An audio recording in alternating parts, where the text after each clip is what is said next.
திருவள்ளூர் மாவட்டம் ஊத்துக்கோட்டை வட்டத்திற்குட்பட்ட ஒதப்பை கிராமத்தில் அரசுக்கு சொந்தமான நத்தம் என வகைப்பாடு கொண்ட இடத்தில் கடந்த 30 ஆண்டுகளுக்கு மேலாக வஜ்ரவேலு என்பவர் குடும்பத்தினருடன் 3 தலைமுறையாக வசித்து வருகின்றார்.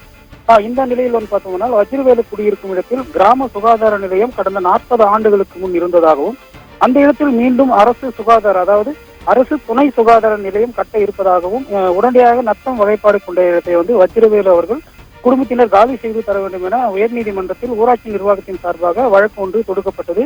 அந்த வழக்கின் அடிப்படையில் பார்த்தோம்னா உயர்நீதிமன்றத்தில் இந்த கிராம கட்டிடங்களை கட்டுவதற்கு அந்த இடத்தை காலி செய்து கொடுக்குமாறு மாவட்ட வருவாய்த்துறைக்கு சமீபத்தில் தீர்ப்பு ஒன்றை உத்தரவிட்டிருந்தது.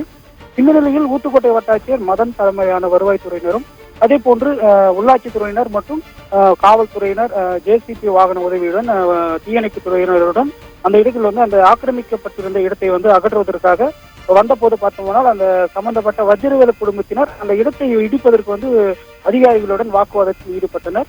குறிப்பாக பார்த்தோம்னா வீட்டுக்குள்ளே சென்று தாழ்பால் போட்டுக்கொண்டு இந்த வீட்டை இடிக்கக்கூடாது, நாங்கள் இதை கட்டி வாழ்ந்து வருகிறோம், இங்கு இடிக்கக்கூடாது என்று கடும் வாக்குவாதத்தில் ஈடுபட்டனர். இதனிடையே பார்த்தோம்னா வருவாய்த்துறை அதிகாரிகளின் தலைமையிலான போலீசார் மற்றும் உள்ளாட்சி பிரதிநிதிகள் அவர்களிடம் சமரச பேச்சில் ஈடுபட்டு இந்த இடத்தை ஒரு அரசு அதாவது உயர்நீதிமன்ற உத்தரவின்படி இடிக்க வேண்டும் என்று கூறி அவர்களிடம் சமரச பேச்சு ஈடுபட்டனர்.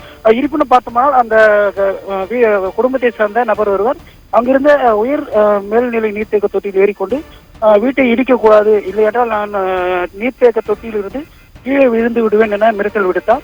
எனினும் வருவாய்த்துறை அதிகாரிகள் அவரிடம் சமரச பேச்சுவார்த்தையில் ஈடுபட்டு அவரை பத்திரமாக கீழே இருக்கிறார். பின்னே அந்த ஆக்கிரமிப்பை அகற்றும் பணியில் மேற்கொண்டனர். இருப்பினும் இந்த இடத்தில் ஆக்கிரமிப்பை அகற்றி வரும் நிலையில் ஒரு பரபரப்பான ஒரு சூழல் நிலவி வருகிறது.